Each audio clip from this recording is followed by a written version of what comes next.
The Blast from Our Past Network.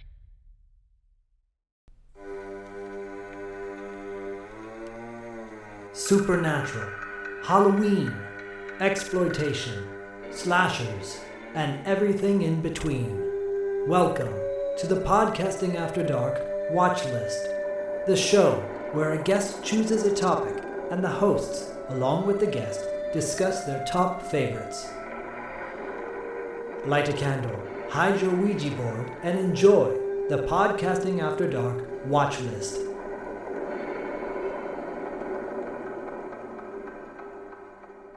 What's up, everybody? Welcome to another episode of Podcasting After Dark presents The Watchlist.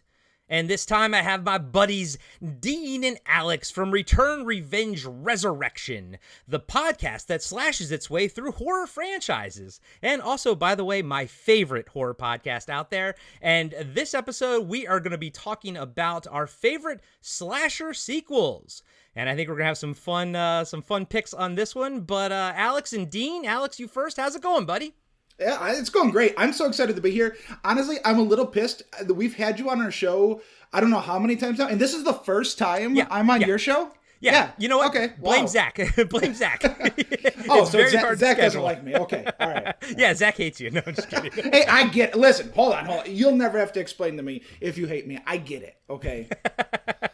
No, what is funny though, because I believe I've heard you guys talk about how much of a nightmare scheduling guests are and everything on your show. And Yeah, so, can be. It's It's horrible, yes, but it's worth it. I've been on your all show so many times, and I've been trying to get you guys back on mine. I still owe you like 10 more, but thank you for coming on the show. I appreciate it. Dean, how you doing, buddy?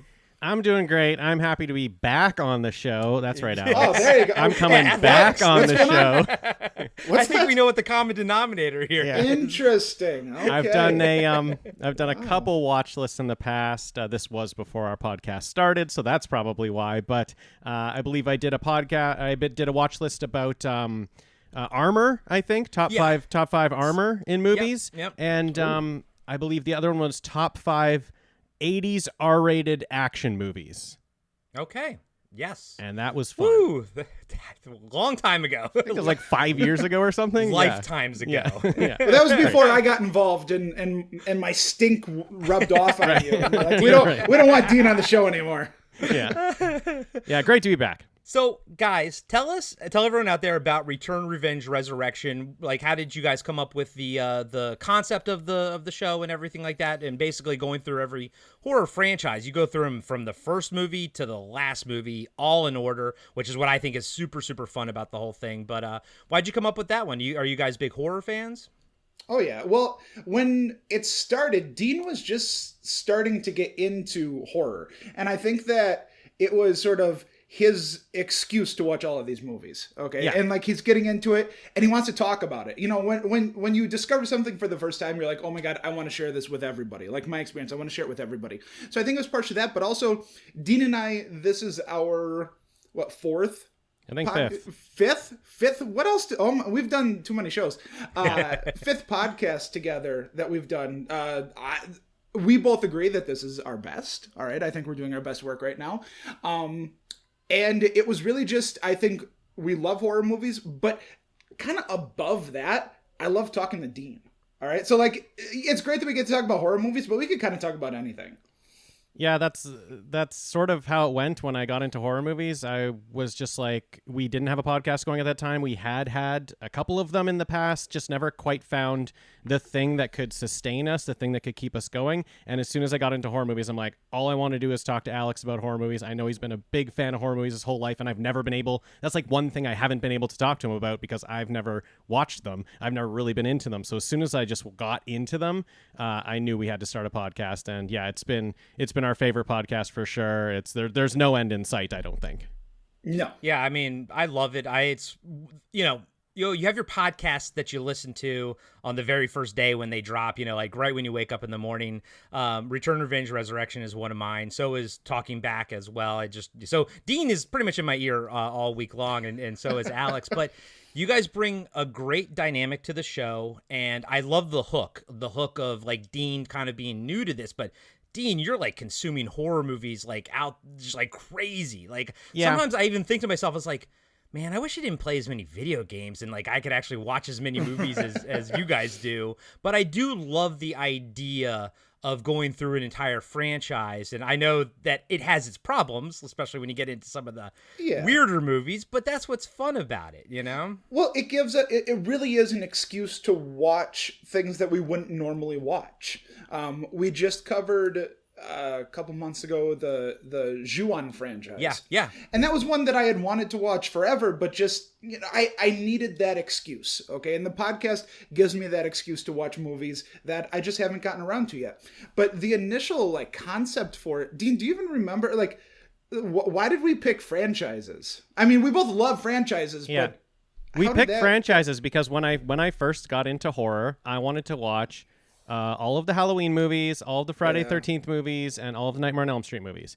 And I started doing that kind of on my own. And that's when I realized that horror franchises have like just their ups, their downs, their different timelines, their different canon, and just like all this stuff that you can take in. And that's when I got the idea like, oh, it's got to be franchises. There's so much to talk about. Plus you get like the good ones and the bad ones, like we're saying, because we've always liked to have a little bit of comedy as part of our podcast, not just very serious. We love movies, but we don't take them just so seriously. No. So that seemed like the perfect thing for us, where there's going to be great movies that we can talk seriously about, but there's going to be movies that we can just have a fun time with.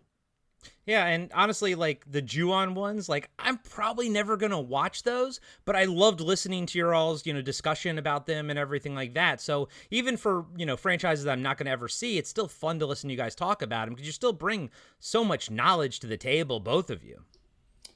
Well, thank you. I don't know if there's knowledge there, but we there's bring ourselves. Right, there's confidence. Yeah. There's definitely confidence. Yeah. What we lack in knowledge, we make up for in confidence. Yeah. There you go. That's the way to do it. So, Dean, we're going to be doing slasher sequels, right? Yep, that is correct. Slasher sequels.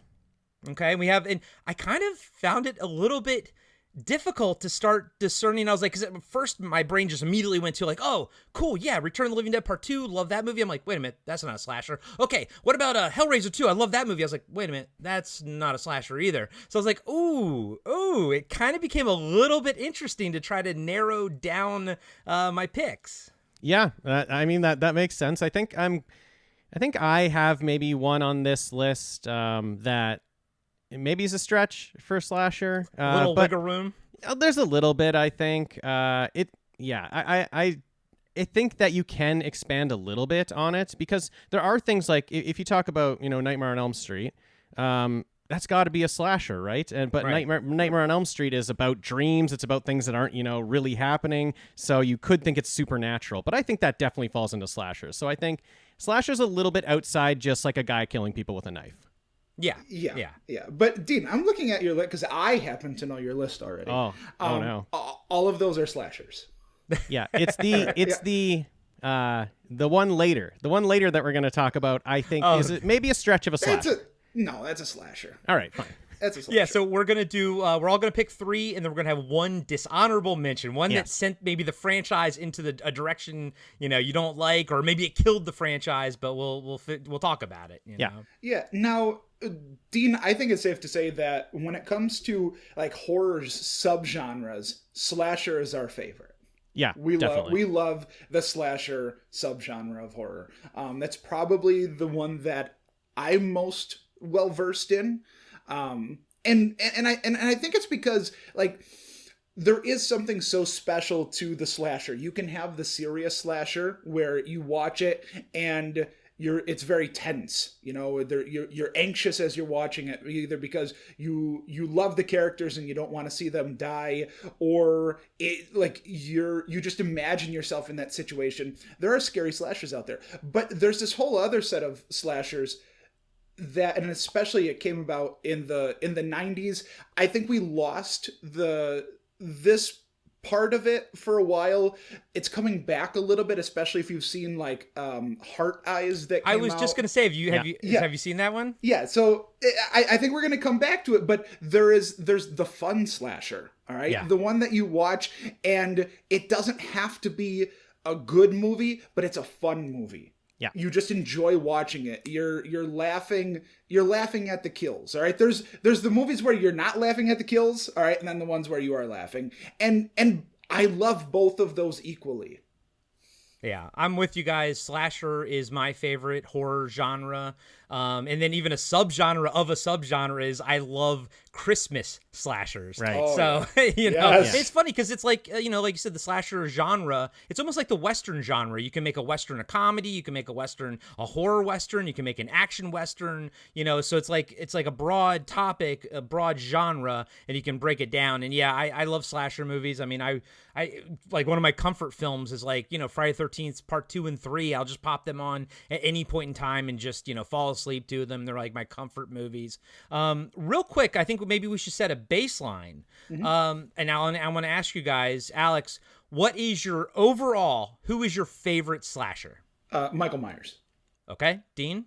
Yeah, so it's going to be boring because I'm also going to say Michael Myers, but I would say that wasn't who I would have picked a couple years ago. That wasn't who I would have picked before we covered him on the podcast. So I would have, I had gone into starting this podcast thinking that Freddy's my guy, thinking that Freddy was my number one slasher for sure, hands down. And we've covered Nightmare on Elm Street and we've covered Halloween, and it's Michael Myers for me now. Yeah, he's a good one. I was always a Jason Voorhees kid, but I do love me some Michael Myers, and my wife loves Freddy Krueger. That's her favorite. So Nice. All right, Alex. I mean, we want to talk about what your picks are and everything. So list your 3, 2, 1, and then we can just kind of discuss them in general. And then once we feel like we've squeezed all the juice out, we can move on to Dean's. What was funny is I'm looking at the movies that I picked, and I'm like, this list seems familiar. And I thought back to our very first episode that we put out of Return, Revenge, Resurrection was a 0 episode. And it was us discussing sort of what the podcast would be about, and also some of our favorite horror sequels. We wanted to focus on the sequels because our show was going to be about franchises. I think all 3 of these were on that list. Probably. Yeah. I love them. I love them even more today. All right. Just because now I have the memory of us talking about them on the show, and that always makes it better. Even the shitty movies are fun when you get to talk about them. Oh yeah. These ones, however, are not shitty. All right. First one I'm going to go with is Slumber Party Massacre 2. I had a feeling one of you guys was going to bring that one to the table. Yeah, listen, if you know me, like, Corey, I'm not going to say anything during this episode that's going to surprise you. Okay? Yeah. If you've listened to every episode of Return, Revenge, Resurrection, like I have, yeah. You know me, all right? And I was telling Myra, because I kind of omitted stuff from my list, because I'm kind of expecting you guys to have some of them on your lists. Sure. And this was one of them. So this one here, and I love the first one, okay? Oh, yeah. And it's true for all 3 of my movies. Like, I love the first one, but this movie here, and it's one of the things that I realized, too, that I love about my favorite sequels to horror movies are ones that can keep some of the feeling of the original, okay, but they do their own thing. All right. My least favorite horror sequels are the ones that just retread what you saw the movie prior. It's probably one of the reasons why, and I know I take some shit for this, I'm not a huge fan of Halloween 2. All right. Because to me, that one kind of feels like it's doing the same thing that we got last movie. Slumber Party Massacre 2. We're going to have another slumber party, all right? But it is going to be the most fever dream, batshit crazy movie you'll ever watch, all right? You get another driller killer, all right? But this time, the drill is at the end of an electric guitar. And as he's killing the teens in this movie, as you would expect to happen in a movie called Slumber Party Massacre, he's singing like this great rock song. And it's terrifying, especially for the characters. It's terrifying for them, but you watch it and you're like, I can't believe what I'm watching right now. It's hilarious. It's scary. It's bizarre. Bizarre is one of my favorite things, one of my favorite elements in movies. If you can make it bizarre, where I go, I I don't comprehend exactly what I'm watching right now. I love that in a movie. And Nice. Slumber Party Massacre 2 gives me exactly that. Nice. Awesome. Nice. Yeah. Now you both have seen that movie. You've seen the first one as well. I think you would agree with me when I say that it's the first movie, but a dream. Like if someone is having a dream of going through that first movie and you apply dream logic to it, this is the movie you get. Yeah. Okay. Yeah, I agree with that. Yeah, and I haven't seen that one since I was a wee lad. It's been on my rewatch list for a while, but I did watch it a few times when I was a kid. It's just one of those movies I haven't seen like in 30 years though, you know? Yeah. Yeah. And it also and you know what, this will actually be a good segue into my next movie. It also gives me something that I like where it continues the story of a character from the movie prior, but it does so like there's a time jump in it. The character is different, but still dealing with the trauma of what happened before. And so giving us, going into the next movie here, of giving us a character later on and how that character has evolved over time. We have Sleepaway Camp 2: Unhappy Campers. I had that one on my list, and I was like, no, I think Alex is going to pick that one. Of course I'm going to pick it. Listen, again, if you listen to our show, I'm going to be so boring this episode. No, it's all good. We want people, this is the whole point of this, is for people to go, I like what Alex has to say. I'm going to go listen to Return, Revenge, Resurrection. Come on over. I can't tell you what any of our episodes sound like. I've never listened to one of them, but I'm assuming they're good. Dean does a great job editing them. Nice job, Dean. All right, so Sleepaway Camp 2: Unhappy Campers. As much as I love Felissa Rose in the first movie, she does a tremendous job. Pamela Springsteen, Bruce's sister of all, and I'm a massive Bruce Springsteen fan. All right, if you ask me like who my top guy is, it's Bruce. All right, I got a picture of Bruce right here on my desk. All right, Nice. My wife found this at a. He does. He I grabbed do. it. It's right here. It's right. Yeah. framed. Of course, people It's can't on see his it. desk. It's a mirror. With like Okay. the picture on the mirror. It's fucking awesome. Amazing. Okay.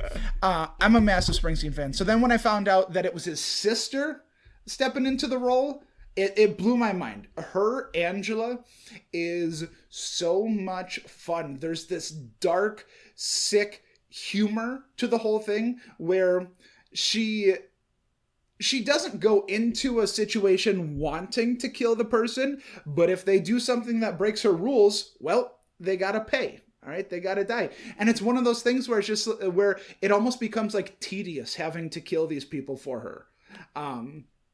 It's such a blast to watch. It was a huge surprise, especially, again, talking about when a sequel does things differently than the movie prior. This is exactly that. The Sleepaway Camp, the first one, it's not funny. All right, it's got like some comedic stuff, and every movie does. You'll have some funny stuff here and there, but it's not a comedy. This one here finds a way to make it a comedy, but without being stupid. Sometimes you can get into that horror sequel comedy like Freddy's Dead. All right, that's probably the best example of it's horrible. I hate Freddy's Dead, yet I hate it. still have my 3D glasses from it. Nice. Well, how could you not? You gotta keep those. Yeah. So Sleepaway Camp 2 is also on my list, and then for my last one here, one of my favorite things to do as we go through the franchises, especially when it's one that covers decades, all right, where you have a ton of sequels, it's figuring out where the turning point comes for building the character that we know of today, all right? Because in a lot of instances, especially like a slasher icon in the first movie is going to be pretty different to radically different by the last movie. All right, it evolves over time, and it's fun finding that turning point. Where do you really start to see the character become what he eventually becomes by the end of the franchise, for better or worse sometimes. And so my last pick here is Nightmare on Elm Street 3 Dream Warriors. That is the movie, and I love the first two. Okay, I fucking love the second one. Okay, the first is a great movie. I love the second movie, but the third movie is where Freddy becomes Freddy. All right, that's where you get the welcome to primetime bitch Freddy that carries on through the rest of the franchise. Okay, later on they don't really know how they lose what Freddy really is. All right, they lose him by the time of Freddy's dead. But for those next couple of movies from 3, 4, 5, that is the Freddy's pretty consistent throughout that. And when people think of Freddy Krueger today, even though by the time you get to Freddy's Dead, New Nightmare is a little different, but then you get into the remake 2, which is awful. It's terrible. One of the worst movies we've ever covered on the show. For sure. Even though you have those movies, when people think of Freddy today, this is the Freddy that they think of. The one absolutely. The one from Dream Warriors. Yeah. It's so much fun. I love the idea of bringing all of these kids together. And really, like, we see Nancy fight back in the first one, but this is the first time where you really get this group of characters who understand what they're going up against, and they fight back. They band together and they fight back, and that's so much fun seeing that. Because as a teenager too, watching this movie, you're right there with them. You think to yourself, like, oh, what would my dream power be? What would I be doing? How would I fight back against Freddy? It's just a phenomenal movie. And again, when you look at the franchise as a whole, it's fun finding, those evolution marks throughout it. And I think Dream Warriors for Nightmare and Freddy's character is that like sweet moment in the franchise where everything changes. And that's what I really enjoy about listening to your all's go through of all franchises, specifically this discussion right here as to where do things kind of get solidified. And number 3 is where it is, but that's also what makes, part 2 so interesting, because they didn't have all these rules for Freddy then, and they were kind of making it up as they went. But when number 3 hits, moving forward, that's the basis. It's all going to sort of evolve from there. And it's kind of like when Zach and I do, when we go through like an auteur's filmography, like, John Carpenter or Don Coscarelli, it is interesting to see like, oh, this movie came first, then he did this one. Like, what were they thinking? How, so I do like the fact that you get to look at the franchise as a whole. And I agree with everything you said about, A Nightmare on Elm Street 3.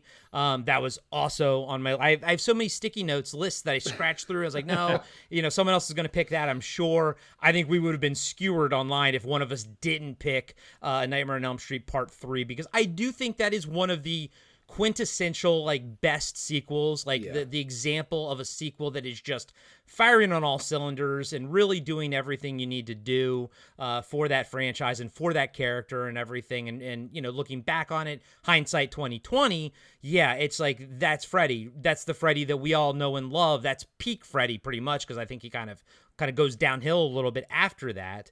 Side note, Dean, I know you're a fan of Lisa Wilcox. My friend's father, her father used to teach high school in Orange County, and he had 2 famous, would go on to become famous celebrities that he taught, Lisa Wilcox being one of them, and Zach De La Rocha being one of the others. That is awesome.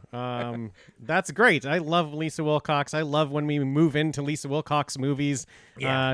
On our podcast, I think both of those episodes didn't go over very well. I was trying to stick up for both of those movies, and nobody on the podcast wanted to hear any of it. But I love Lisa Wilcox. Listen, she's great. Alice sucks. All right. I love Alice. And then Sleepaway Camp, I love that franchise. Well, I love the first 3. Those are the only ones I've actually seen. But my wife and I like burned through them during, I think, COVID quarantine or something. We were watching a lot of movies that we were like, like ones that like we know we need to watch. And we watched 1, 2, and 3 back to back. And I honestly like Pam Springsteen, right? Pamela Springsteen, yeah. Yeah, I actually kind of like her more than Oh, yeah. Felissa Rose. Well, I think she's fun. It's such a different character too, you know, a totally different take on it. She absolutely does a phenomenal job. Yeah, and those movies are fun and everything you said. I agree with everything you said about it. And then not Sleepaway Camp, Slumber Party Massacre 2. I need to revisit that. I rewatched the first one again with my wife during quarantine. Adore that movie so much. Yep. I haven't seen part 2 in just forever, but I remember as a kid really enjoying it and watching it quite a few times, renting it.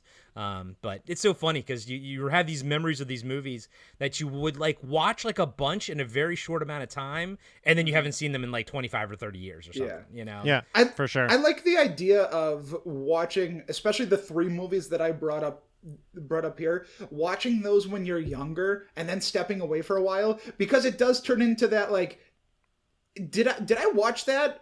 Could that movie possibly exist, or am I making this up in my head? Right. Because I feel like all 3 of those are really like it would give you that experience. Yeah, definitely. I think a Nightmare on Elm Street 3 was probably the highest in the rotation. I would rent that one and probably Friday the 13th, part 6 or something, or 7, like a ton, but it would always be a Nightmare on Elm Street Part 3 too, and because it had some good nudity in it too. So, sure. Hey, you got the 80s kid, you got to go for that. Dean, what are your thoughts on Alex's 3 picks? I got lots of thoughts. Love the 3 picks. 2 of them, so Slumber Party Massacre 2 and Sleepaway Camp, were very early franchises that we covered on the podcast, so I haven't watched them in a long time. And just like hearing those movies being brought up just makes me want to go watch them. Like I just have very fond memories of all of them. But yeah, Slumber Party Massacre 2, I'll just start there. You do have like a good first movie.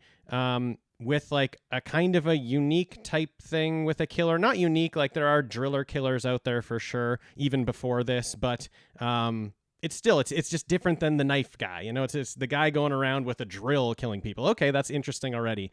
And then just the jump to the second movie. The thing we love about franchises, if you're going to do it, if you're going to just go for it, then go for it. And there is a whole basically music video kill in this movie where he is playing a song, singing, walking through the house, and everyone else is playing it off as they should. Everyone else is terrified and screaming and trying to run into doors, and he's just so chill doing his thing. He's having the time of his life. He's having the time of his life. This is exactly what he wanted. It worked out perfectly. He woke up and was like, today's the day. Today I performed the song. I love it. And like in that movie, it starts out with like a girl band group. And they're just like, they got a ton of songs in the movie. I listen to the songs often because I absolutely love them. And when that movie started, I'm like, this could just be a movie about this band trying to make it, and I'd be fine. I'd be fine with it. But on top of that, they throw in the guitar killer, driller killer. It is just a wild ride. The songs do not stop. They just keep on going. That guy's always going to be playing a song when he's killing you, and it's that bizarreness that Alex talked about. It's just so bizarre. I love thinking about that movie. Let's buzz. Let's buzz. Yeah. That's the name of the song, right? Let's buzz. Yeah, that's the name of the song. Yeah. Yeah. Awesome. Sleepaway Camp 2. Again, kind of like jumping to that second movie. This one, like Sleepaway Camp, much more serious than I think even Slumber Party Massacre was. Sleepaway Camp was a serious movie with a lot of like really cool kills. I think that's why it got a really good following. A lot of fans liked this movie. It's got a great twist at the end. There's lots in there, even though it's like very low budget camp movie. There's a lot in there to love. And so to come back with a second movie and make it like dark comedy. Also, there's also a song in this one. Alex, you like movies sequels with songs in them? I do. Yeah, well, I mean, even the next one too, Dream Warriors. Like, yeah, exactly. There was something about those 80s horror movies where if you threw in like that original song, I'm going to love it. Oh yeah. That's everything I want. It's a big one of selling my point. Favorites. Have you guys seen Witchboard at all, Alex? Have you seen No, Witchboard? I haven't. Oh, that one's really good. There's a song in it called Bump in the Night that's just, it's so 80s, fantabulous. Cool. I love it. But check out Witchboard with Tawny Kitaen and whatnot. Yeah, I think you'll like that one. Added to the list. But yeah, so Sleepaway Camp 2, just making it more campy. even talking about the nudity, like the 80s nudity. There's just like some great characters in this movie, some really fun characters. And, there's like, it's a camp, so there's older kids and younger kids, and I find that like very fun too, where like the younger kids are trying to spy on the older, like the young boys are trying to spy on the older girls when they're changing, stuff like that. Like obviously that's poor behavior, but we tried that when we were young. So it's just like, it's so fun. Boys will be boys. It's so fun to like watch that and be like, camp, the spot where I thought I could get some accidental nudity. Like that was the number one goal, just try to bump into somebody changing. And you never saw anything. No, I never.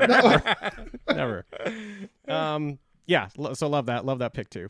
And then Dream Warriors. Dream Warriors is huge. Like you said, Corey, we got to have it on this list. It's got to appear on this list. It did what movies are trying so hard to do now, and that is create a new cast of characters, but bring back old characters to kind of drive the story forward. And they just can't quite figure it out right now. And this is obviously way before it was old and we were tired with it. This is the perfect way to do it. We had a movie off of having Nancy. She wasn't in the second movie. Bring her back for the third. She was very capable in the first one. She was taking the fight to Freddy. That's why we loved her in the first one. Bring her back and have her help these new characters fight back. Teach them what to do. Teach them how to fight back. It's an awesome movie. One of my favorites as well. Yeah, no, I think it's up there. I'm sure a lot of people consider it one of the best horror sequels out there, and I think it's a quintessential horror movie like in general. And really, you could probably watch that on its own without ever having seen the first one. But for sure. Obviously, you get more out of it. But it is a nice little jumping on point at that point back then. Yeah, for sure. All right, Diener, you want to do your three? Let's do it. Okay, so let's see. Well, I'll go with at my number 3 spot. My first one I'll say here is going to be Scream 2. Now, I'm a big Scream fan. Scream kind of changed slasher movies in the 90s, in the mid-90s when the genre was getting dry. People were getting tired of it. They were coming off the 80s, a little bit tired of just the formula that all these movies were going through. There's a couple early 90s ones that are trying new things, and they are good, but don't seem to stick with everyone. And then Scream comes out, changes the game. A horror movie that knows it's a horror movie. It can make jokes about being a horror movie. And what better thing to do than have a sequel where you can now reference your first movie. And this is nothing new to the franchise. You've already been doing it. You've been referencing other horror movies, and now you can reference your own movie. Or in your universe, they're making a movie of the events of the first one. I love this. I love Scream 2. It's actually right up there with Scream for me as my favorite of the franchise. It's kind of like Nancy. You love Sydney. You love her in the first movie, and she gets to come back stronger, just being attacked by different people. Also, something cool with this franchise is you can kill the villains in each movie and just put somebody in a costume and bring them back again for the next movie. And they always Ghostface, are always so clumsy to me. They're always tripping over things. They can't quite get in a doorway. They always look goofy. The camera holds on them a little too long. Like a Ghostface will be leaning into a doorway that's been closed on him and just stabbing at nothing. And you're Ghostface is he's one of the most human slashers out there. Right. Yeah, for sure. Tripping over furniture, falling through glass, very human, just like this guy's chasing you. And I like that. I really like that about it. I like Wes Craven. He's got so much inventiveness in these movies. I love a good movie that is hey, I know you're watching a movie. I love movies like that, so Scream just has to be up there for me, and I love Scream 2. Next one I will say is it's going to be from the Halloween franchise, the Michael Myers that I love so much. Now, I love basically every movie in that franchise. I don't love Rob Zombie's movies, but that's it. I kind of love everything else, and I am a huge fan of the David Gordon Green trilogy. I might be the only one who's a fan of every single movie, but as a huge fan of the Halloween franchise, I see him as a huge fan of the Halloween franchise. So if you make you make his first movie is serious, like Halloween. His second movie is campy and goofy and kind of bad, like some of the Halloween sequels. Like, it does feel to me like he likes the same movies I like. The ones that other people don't like, he likes them too, and he made his own.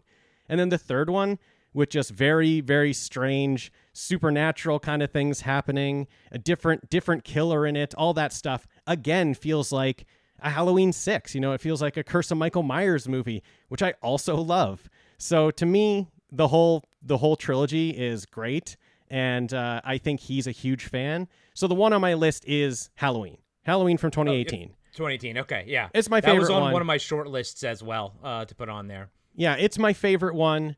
Another, like, this movie is trying to do that legacy thing, bring back the characters, build new characters, and to me, it's one of the most successful in the 2010s, 2020s that has done this, that has brought back characters. Makes it relevant with the story. There's not just characters in there for no reason. Like, Laurie Strode having the kind of like just, they're going to erase everything that happened before. They're going to make a sequel right to the Halloween, John Carpenter's Halloween, going to make a sequel to that, and have what's Laurie Strode going to be like if none of that stuff in there happened, just the first movie.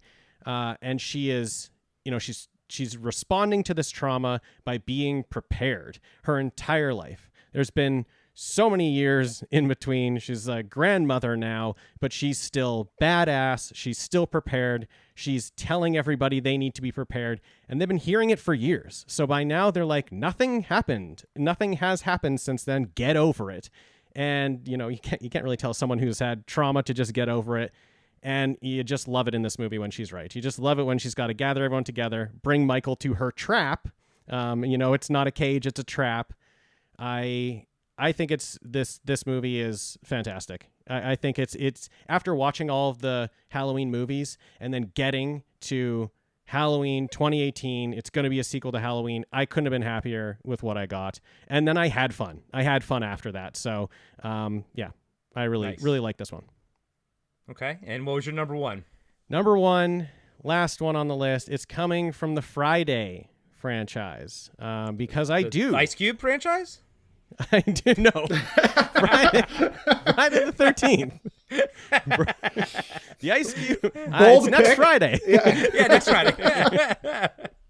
Friday the 13th franchise. I do love Jason. There's something about this franchise that kind of what you're saying, Corey, they're comfort watches. You can just throw them on and it is just so enjoyable. Like I can't really explain it. I'm in like a group with a chat group with a bunch of people that love movies. None of them like any of the Friday movies. And I kind of get it. They just like great prestige movies. They don't like these low budget movies, but I throw them on and I'm like, I just am having a good time. And it doesn't matter. Again, it doesn't matter which one I'm throwing on of these. I'm having a great time. But for me, the peak one is the final chapter. The fourth movie, the final chapter. I think that they're trying to find their footing in the first three. They are getting there. They're making improvements movie by movie. I think 3, there's still not enough likable characters. And then 4, they just totally nail into, oh, this is what people want.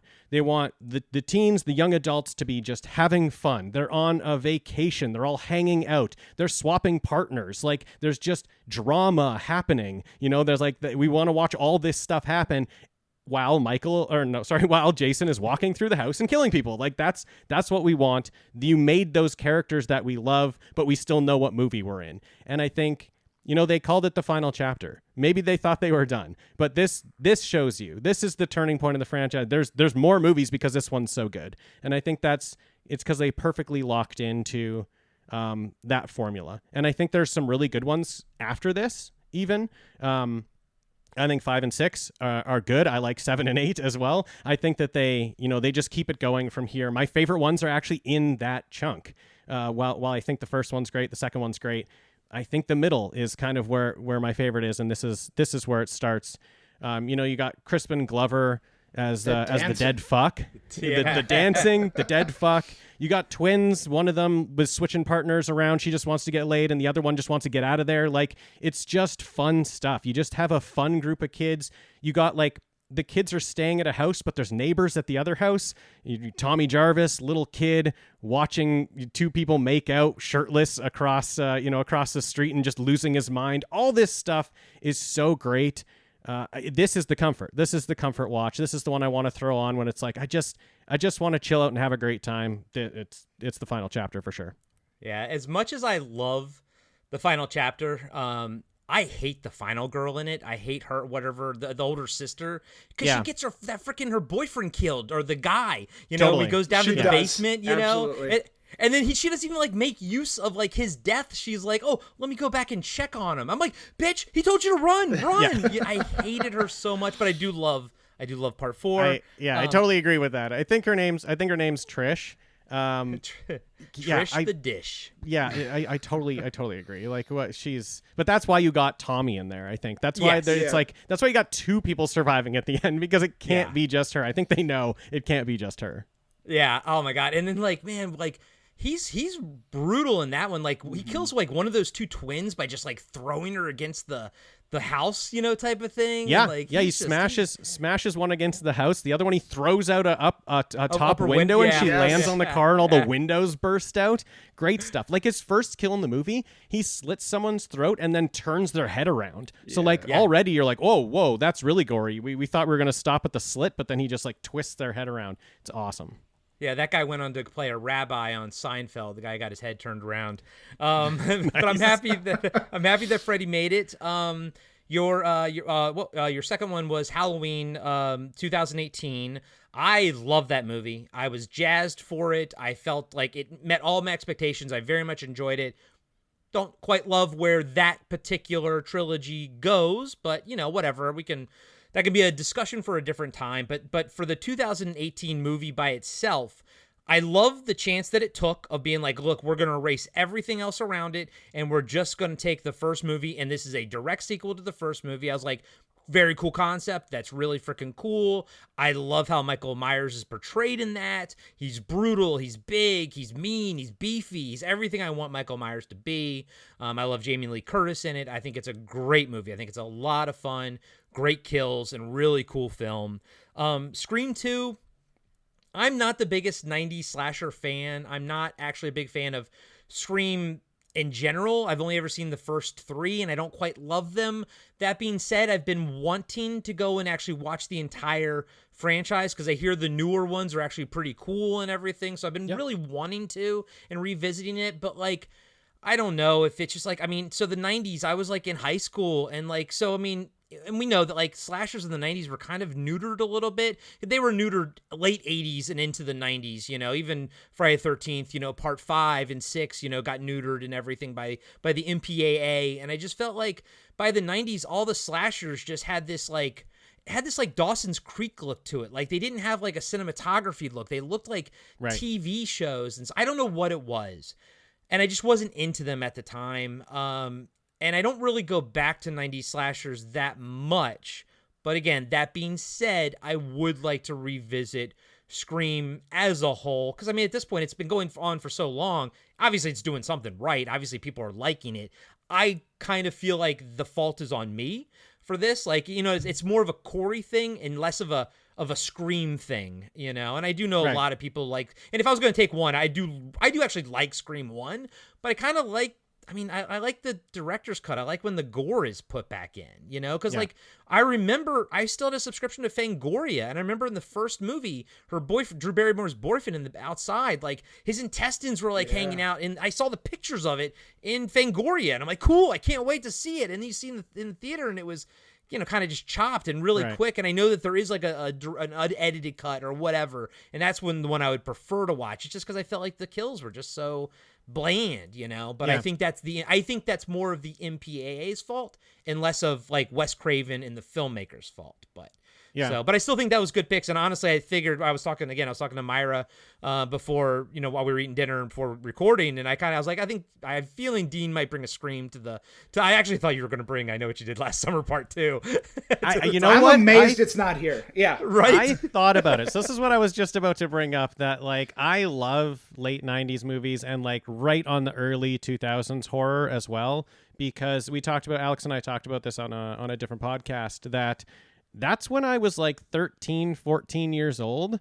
And that's when I started to go to like gatherings that were boys and girls. Everybody's hanging out, and you would throw a horror movie on, and you'd throw whatever movie. So it just brings me back to that time. I love it. I just love watching those movies. I love all the like drama that goes into. I love seeing Courtney Cox, friends peak Courtney Cox in a movie. Like, yes, her bangs please. are terrible bangs. In number 3, her bangs are terrible. In 2, she's got these chunky red streaks, and I fucking love it. I think she looks great. But yeah, 3's not so good.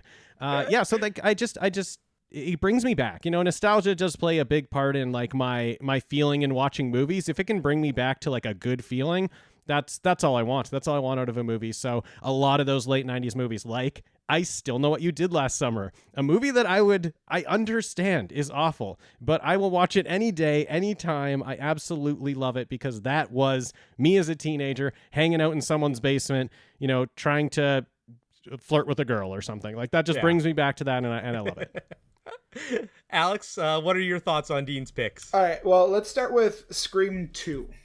I told myself for the longest time that I didn't like Scream 2. All right, I loved the first one. Okay. All right, sell me, baby, sell me. And then a couple of years ago, I decided, because I took I think I watched 1, 2, and 3, and then I took a break from the franchise. I didn't see anything.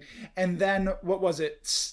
I think 6 was the last one to come out, so it was 5. I think when 5 came out, I said, I'm going to rewatch all of these, and so I can be prepared for 5.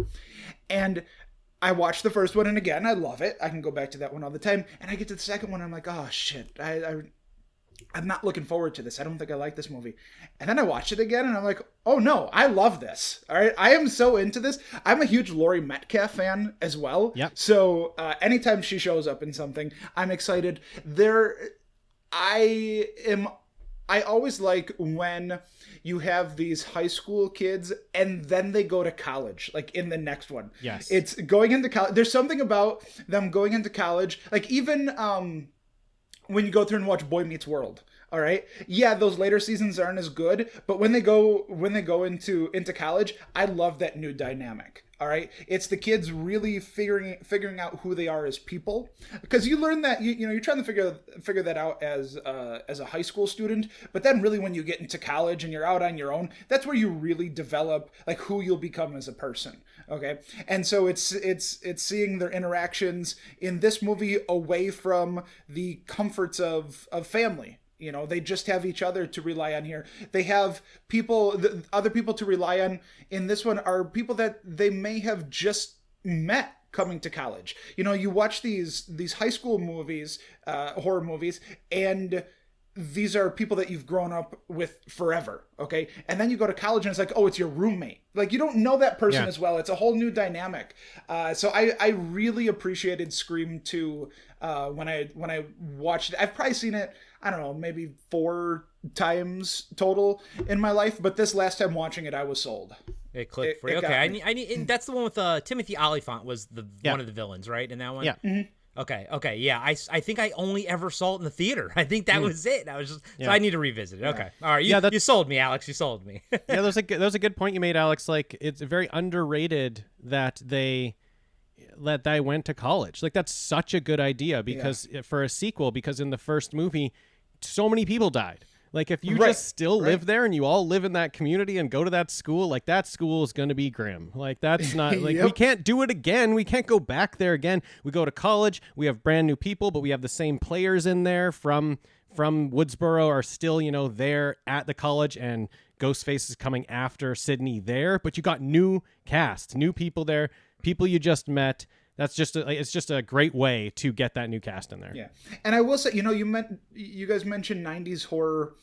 I dip out in like late 90s and then early to mid 2000s. Like it's kind of slim pickings for me in that era. But I mean, one of my favorite movies of all time, like, not just horror movies, I Know What You Did Last Summer came out in 97. So like that's probably like the cutoff point for me is probably like 97, 98, right in there, where I'll watch up to that point, and then after that I'm much more selective with what I'll watch for quite a while actually. But Halloween 2018, I remember seeing the trailer for that movie and being so pumped for it. I'm like, this, I am a huge fan. I mean, you guys know this. I love the Halloween franchise. All right, I'm a massive fan. I've been watching those movies since I was a little kid. I watch them all the time. Those are comfort movies for me. Put it on. I'm happy as can be. I might fall asleep. Doesn't mean I don't like the movie. All right, it just makes me so comfortable. It means you love the movie. Yeah, if you right. Fall asleep during it. I feel like I took some shit before when I said that Alien. Whenever I watch Alien, it puts me to sleep. All right. Right. And they're like, how could you possibly say? I love the movie so much. I get so comfortable that I just drift off. All right. Yeah. It's in the a good highest way. compliment. I think that's what I thought. Yeah. So I remember going to see that in theaters, and leaving the theaters, I thought Halloween is back. All right, we got it back. Yeah. We had the dark times with the Rob Zombie movies, and then we get this movie, and it gives me everything I want in a Halloween movie, and I'm so excited for the franchise. We go, and I saw that opening night, and then Halloween Kills comes out. My wife and I go to the theaters for that, and my love for Halloween is still so strong at this time that, and I never really did this before, but the theater was packed, and there were this like group of teens that were like kind of midway through the theater, and they're standing up and talking, and I'm like, okay, I'll let them talk for a while. They'll talk through the credits, and then not the credits, the trailers, and then as soon as the credits start and the movie starts playing and they're still talking, I fucking blasted them. Like, and I never do that. I never do that. I scared them. I've never seen someone drop faster than when I yelled at them. I was pretty proud of that. Okay, but well, you're kind of a big dude, aren't you? Like, I've never met you in person, but you're pretty tall, aren't you? I'm 6'4". Yeah, like people you have a usually presence. people usually notice me when I walk in the room. Okay? But in most situations, I am pretty soft-spoken. All right, I'm not loud. I'll get loud on the shows, and to have fun with it. But for the most part, I'm pretty quiet. But not that night. Okay, good. Those kids Good. learned a lesson. You got to teach them, baby. Yeah, but really, my love for the 2018 Halloween movie extended through Kills. Like, I loved Kills too, so I was so into it. And then Halloween Ends, I had problems with it the first time, and then I watched it a second time, and it grew on me a little bit more. I feel like the more I would watch that, the more I might come to even like it. Okay, I feel like I'm kind of right there. I kind of accept it right now, and I feel like maybe with repeat watches I can like it. But Dean, I think you picked the best one of that era. Is the 2018, and then your last pick, Friday the 13th final chapter. I'm so forgiving, and I don't know why, because it's not even my favorite slasher villain. Jason isn't my favorite. I like him a lot, but he's not my favorite. But I am the most forgiving with the Friday movies. Okay. Yeah. Even more than the Halloween ones, which are my favorites. I can watch any of them. Okay, I'll watch any Friday movie. It doesn't matter which one you put on. I'll be happy. Okay, throw on that movie. I'll be happy. But final chapter, I think, is my favorite. I'm excited to eventually cover that franchise. However, we have said many times that will be our final franchise. I hope that's not the case. I hope it's not. It'll be our final, maybe in a way that the final chapter is the final Jason movie, the final Friday movie. No, I'm sticking 100%. When we cover that franchise, it's over. It's my favorite horror franchise, and I am chomping at the bit for you guys to cover it. That makes me so sad. Yeah. Listen, if you want it, you hate the show, all right? Because you want the show to be over. Because you want it to end, yeah. Yep. Damn it.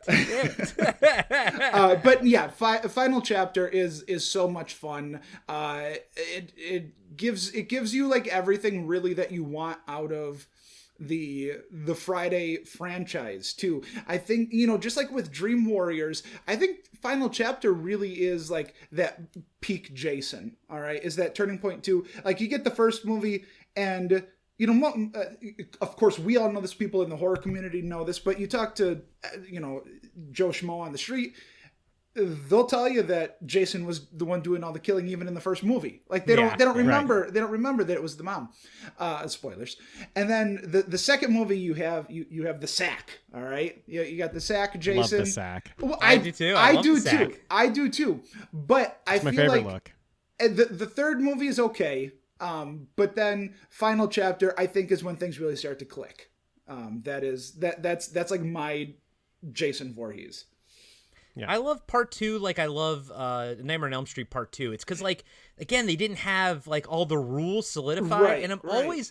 I'm so fascinated by the beginning of Friday the 13th part 2 because, you know, he goes and kills Alice in her home, and I want a movie about Jason, like, you know, the hillbilly looking Jason, deformed looking, you know, in part 2, like, did he take the bus? Asking like, for directions. How did he get there? You're Yeah. like, and I want that whole day. I want his whole day of like how he got there and just riding the bus and everything, you know? Mm-hmm. Totally. Yeah. It's so weird. It's such a weird thing. Yeah. But yeah, no, Alex, everything you said, I agree. And while, you know, part 4 might not be my favorite, I do understand the sentiment, and I do understand why people really do, you know, put part 4 up on a pedestal. Again, I think for me with part 4 it's the final girl just really kills me, man. She's one of those that I just, boy, do I hate her, you know? She's pretty bad. Like we mentioned Alice earlier with the Friday, or excuse me, with the Nightmare movies. I don't know which one's worse. Yeah. Alice is better. Alice is better for sure. Alice is so boring. She's great. She has a Dean's suit up love scene. for Lisa Wilcox was palpable. I could feel love her. I love her. I know. All right. Well, I'll throw mine out at you guys. And, I'm so excited. Like, I mean, I knew Dean's picks already. He knew mine, but like Corey, you're the wild card right now. I'm like, I've pivoted so many times, and let me say, you guys both have pretty much picked almost every single one that I was already gonna pick, and then I was like, well, let me just. I started overthinking it, you know, type of thing. So, all right, my number 3. And I hope you guys also cover this franchise too. It's a franchise you have not covered yet. It's from the Texas Chainsaw Massacre franchise, and it is part 2. Let's Dennis go. Hopper. Yes. Dude, that movie is bonkers. It is Oh my crazy. It's like it's everything from part 1, but you know, on times 20, like on crack. It's insane. It's a lot of fun. Dennis Hopper is great in it. The main girl, I totally forget her. I always forget her name, but she's awesome. You got Leatherface, you got Chop Top, you know, Bill Moseley's in that one and everything. And I think, you know, there's weird comedy elements and stuff. Although I will say the first movie does have some comedy elements, like Leatherface's reaction to like everyone, like after the third person he kills, like he's like, what is happening? Like, where are these people coming from? You know, I do love that. And I never really picked up on some of that humor when I was a kid until I got older, that I was like, oh, it's supposed to be a little funny, you know? But Texas Chainsaw Massacre 2 is just bananas, and it's so much fun. I mean, even to the point where the poster is a recreation of The Breakfast Club, you know? It's so like tongue-in-cheek. It's like everything you need to know is right there for you. Here, real quick, I'm gonna jump in here, Dean. Yeah. I'm gonna. Should we do it? Like, Should you can do do it? it. Do it. All right, Do it. our big franchise this year is Texas Chainsaw. Woo! We're covering it. Yeah. So we'll Awesome. get there. We'll get there soon. Of course, you know, whatever one you want. Well, there might be one picked already, but Corey, of course, come on for it. Yeah. Dude, oh, that's awesome. I'm so happy. I was hoping you guys would be covering it relatively soon, because it's such a weird franchise too, Oh, with it's all so the weird. different Yeah. directions it takes. And honestly, it's for my own benefit, because I've only actually seen like a couple of them, and I just want to listen to your all's like tell me how these all fit together, you know? So, my second is a part of what I'd mentioned before. I love the slasher subgenre of the Christmas slasher, and a movie that is also batshit insane is Silent Night, Deadly Night Part 2. Garbage Day. Interesting. So, don't get me wrong, guys. Don't get it twisted. I love the first one more than the second one, but the second one is such a weird piece of media. It's a third of it is retelling the first movie, and then it kind of goes off into this. It's crazy, guys. If you have, I mean, we broke it down on Podcast After Dark. Again, I also hope you guys cover the Silent Night, Deadly Night franchise one of these days as well. I love the first one. The first one's one of my favorite horror movies of all time. Real quick, Halloween Ends. The kid who plays Corey in that is going to be playing Billy in the remake of Silent Night, cool. Deadly Night. Oh, okay. And I Cool. I really like that casting, actually. But cool. Back to part 2. I mean, come on, guys and gals. Everyone knows Garbage Day. Everyone knows that clip, that GIF, and everything. Yep. And I just find that movie, it's enjoyable, it's fun, it's funny. But I also, as someone who went to school for film and I have a film background, it's such a weird movie. It's almost like, how does this even exist? And still also be entertaining at the same time. And my number 1, I will die on this hill any frickin' time. Friday the 13th is my favorite franchise. Jason Voorhees is my favorite slasher. Jason X is my favorite entry in the series. Unironically, I think it is a damn near perfect film. Yep. It does everything right. It does the humor. It understands what it is. Jason, I think what works the most about that movie is it's preposterous, obviously.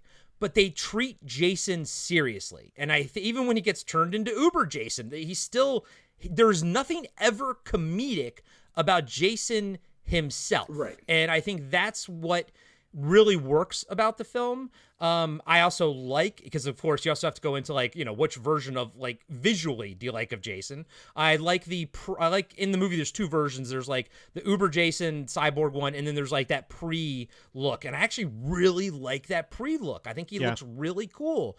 Kills are solid. Body count is pretty freaking solid. It's really high, and it's got colonial marine type of characters in it. It's really cool. I mean, for the record, I will say that it's really an exact tie of Friday the 13th Part 2 and Jason X are my 2 literal favorites in the franchise. So yeah, there you go. Alex, what'd you think about my picks? All right. Actually, here I want to go right into Jason X. That movie came out. I can't waste any time. That movie came out when I was 10 years old. Okay, and as a kid, that was the Friday movie that I watched the most. I loved that movie. I loved because Jason is you said it exactly right. He's never the joke. All right. The jokes are happening all around, and when he comes in, it gets serious. All right. That's the best way to play that character.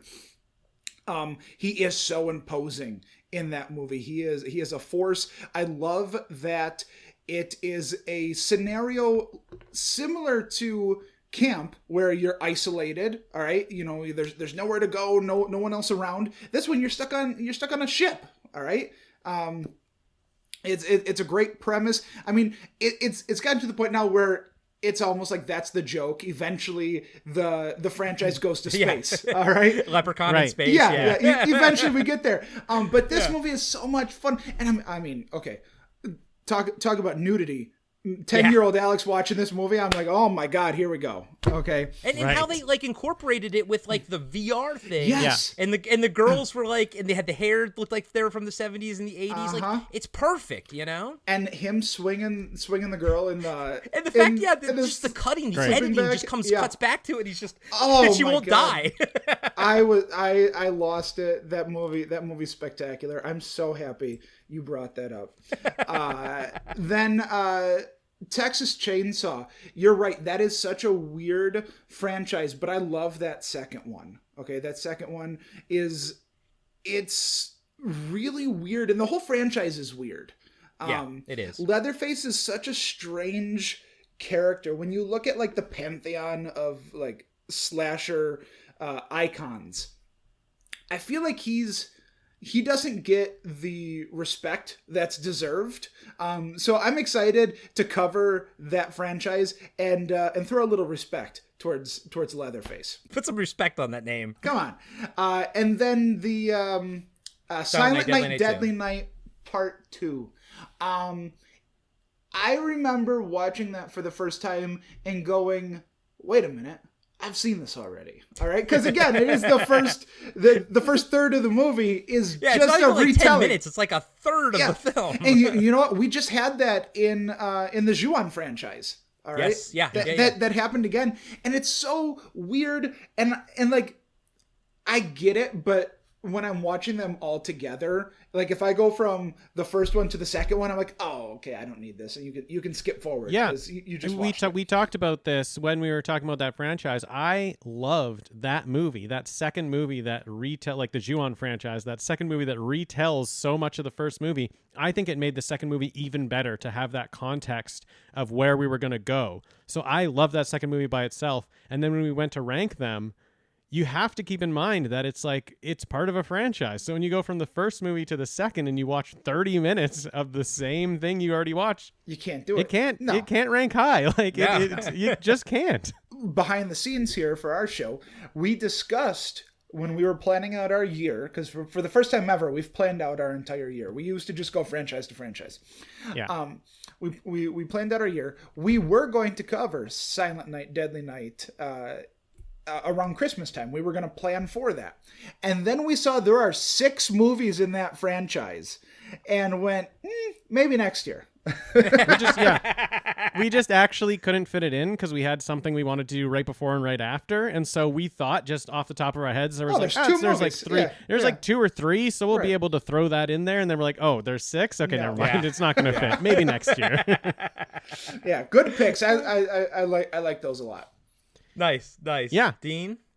So this is where the crux of our show comes in play here. I've only seen one movie on Corey's list. I haven't seen Texas Chainsaw Massacre 2. I haven't seen Silent Night, Deadly Night 2. 2 movies that I've been saving for podcast watching because I do like entering a franchise not knowing anything. Yeah. I end up, I like learning kind of on the show where it's going and what I'm going to see next. So Texas Chainsaw, like I love that movie, but I've only seen the first one. And something in the there's one there in the 2000s I went to theaters probably for like one remake or something in there that I saw. Probably Jessica Biel one is around there, I guess. Yeah. So I have think not that, seen I think that. I've, So you've seen one. You've seen one, like one that I haven't. Couldn't tell you anything that happened in it, but so I've seen one in there. But I've been very excited for 2. I knew what 2 was. I knew 2 goes crazy comedy. Like it's so different. I've been so excited for it. One of the reasons why we picked it this year, because it's just been on my mind to watch, and I really want to dig into that franchise. Last year we covered it for our big franchise. We kind of tackle like one of the big ones once a year.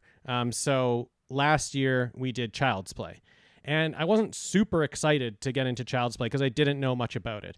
Turns out we loved it. We loved maybe every movie in there. We had a great time with Child's Play. I would say I'm way more excited. Not that last one. Right. Sorry, not the remake. I thought it was fine. Yeah. That's why I'm like even more excited now to get into Texas Chainsaw. Something that I don't know anything about. I've seen the first movie. It was the same thing with Child's Play, though. I had seen the first movie, and I'm just super excited to find that next one. Find that next Child's Play franchise that I had no idea about, that I don't have any love for right now, but it's gonna get there. I'm gonna get the love for it. So super pumped to cover that. And then Silent Night, Deadly Night. It was up there for like, we got to get this in. Let's get this in this year, and then it just didn't work out. So gonna get to it. Maybe next Christmas. We definitely want to surround it around Christmas because we also like Christmas slashers. We also like that. So we want to be in Christmas, yeah. So hopefully we get to that next year. But Jason X. Yes. Jason X is a wonderful movie. Jason X is an excellent movie. I love Jason X so much. It's this sci-fi movie. I love sci-fi movies. Like that's what I grew up on, was watching sci-fi movies. Alex grew up on watching horror movies. I grew up on watching sci-fi movies because I was too afraid of horror movies. This just feels like a fun. It's got all the characters you need for Friday, but they're like in space, it's sci-fi. They're up there. It feels like a fun show, a fun like sci-fi show that I kind of already know these characters. I get to know their vibe right away. And then you just throw Jason in there. What a great idea to pluck Jason and throw him somewhere. They tried it with Manhattan for 10 minutes. I actually like that movie, but he I do doesn't take too. Manhattan. He stops over in Manhattan. He doesn't take it. It's a layover in Manhattan. There's a layover. There's a layover. Yeah. There was no taking of it, but I like that movie, and they do it again. They try it again, much more success. Throw him on a spaceship. Throw them, like, let's fast forward way in the future where they don't even know what a hockey mask is. That's like, all that stuff is awesome when they find him and they're like, what's on his face? And like the computer bot has to tell them what a hockey mask is. Fucking love it. Yeah, this is such a fun movie. All the characters are, it's kind of, even though it's way different than the final chapter, to me it's very similar because it's the characters that I love and it's the dynamics that I love. I'm so interested in everybody on that ship, and they all have their thing, and I'm into it all. I'm into all the drama and into everything that everyone's doing. But then when Jason shows up, it's business. When Jason shows up, he's going to kill you, and he's going to smash someone's face open like that. It's so good. It's got the best kill in the franchise, I think. And, well, it's up there for me. It's for sure up there as my favorite Friday. Best kill being the dipping the head into the smash. Yeah, Absolutely. yes. I think it's the best. I think it's the best one. Yeah. I have 2 Jason X Gutter Garbs T-shirts, and the second one has him holding that girl's head up and her face is shattered and everything. Yeah. Yes. Because you get like sci-fi kills in that one, which are great. Sort of adds to the repertoire. Just for the record, me and my buddies used to play the Friday 13th game a ton. And unfortunately, it got canceled or shut down because of the whole lawsuit crap going on. We were almost going to get a Jason X level and a Jason X skin, but we never did. But for the record, my favorite Jason Voorhees look overall is probably Jason Takes Manhattan. Actually, I like that puke green mask, like how it's that, like, sort of, like glow in the dark. When it's not glowing in the dark, it has that weird sort of eggish color. Yeah. I like how his mask looks like that and how he's all like sort of dripping. Cool. I'm glad you guys like that, and I'm very much looking forward to the Texas Chainsaw Massacre walkthrough that you guys are going to do. Alex, let's do our dishonorable mentions. Where did a franchise go off the rails, or whatever you thought a dishonorable mention might be? Here, I mentioned a movie earlier that I think would have worked here. Freddy's Dead. Okay, I think that would have worked. That was on my short list of ones. Yeah, Same. there are a lot of reboots that I think can work in here too. All right, requels, reboots, a lot of those can work. I feel a little bad here with this one because one of you likes this movie. All right, Dean, it's not you. Okay. Yeah. So, so in 2006, Glenn Morgan gives us a reboot of one of my favorite slashers of all time. It is a Christmas slasher. It is Black Christmas. All right. Corey, I'm pretty sure you like that movie, don't you? I like the original. I've never actually okay, seen... never mind. I thought you've said before that you like this movie. Oh, no, I've never seen past just the original. Oh, thank goodness. Okay, I don't feel as bad anymore because I'm like, I kind of feel like a dick if I'm picking a movie that you like. It's okay. Oh, I think I might have been mixing it up with you like the 2013 Evil Dead. Right? Yes. Yeah. Okay. Right. So Yeah. that was on my list too. I'm like, I Okay. could pick that one because I hate that movie. Do you want to pivot so you can shit on me? No. I'm No, because I'm I glad like got that this. movie too. I like that movie too. You have to Just shit on shit on both of us. Yeah. And usually I'm on that side. So, but the 2006 Black Christmas takes pretty much the same premise as the last one. Gives us a group of sorority girls at Christmas time. It keeps the premise somewhat the same, and otherwise though, completely misunderstands why we loved the original movie. All right, there was so much subtlety in that original movie. There are character dynamics that are that come across, especially with Margot Kidder's character, where you get like some of her home life coming through, but they don't like explicitly tell you what's going on. And then she starts drinking in that movie, and her whole character arc is just it's spectacular. She's probably my favorite part of Black Christmas, that original one. This movie here is so over the top that it's much more style over substance, but it's a style that I hate. I mentioned earlier the mid 2000s movies. This one has that like yellowish tint to it, and I feel like many movies around this time had that. I hate. You had said, Corey, like you don't like those movies that feel like that they're like almost episodes of Dawson's Creek. All right, that look, and I get exactly what you're saying there. For me, there's like a charm in that where I kind of like it when it feels like an episode of Dawson's Creek. But it's, if I watch a horror movie and I notice that there's a yellowish tinge to it, I immediately know what I'm getting, and I immediately know I'm going to hate it. The cast here in this one is crazy, though. It should be good. Yeah, Trachtenberg, Mary Elizabeth Winstead, Lacey Chabert. I mean, like on paper, it's the cast is awesome. Yeah, I mean, you have Andrea Martin return in this movie playing the sorority mom. Like it should work, but it's so just like disgusting and over the top, and it never ends. Like, I don't even think it's that long of a movie. I think it's like an hour and a half, but it feels like it goes on forever. It's so painful to watch. None of the characters in this movie actually feel like real people. Like in the original one, Olivia Hussey, Margot Kidder, Andrea Martin, they all feel like real people. This movie also doesn't have John Saxon in it. All right. And that's, you lose points right there. Yeah. But didn't you guys like the other one, the one that the third one? Yeah. It's fine. A little bit more. Yeah. Okay. I definitely like it a lot more than I like this one. Part two. But not as much as the first one, the original. No, not even close. Like, there are elements in that movie, like I could see that there's a great movie in there somewhere. Okay. Yeah. Unfortunately, it in the end it doesn't work. That was another one where it was message over movie too many times. And I think the movie it hurt the movie because of that.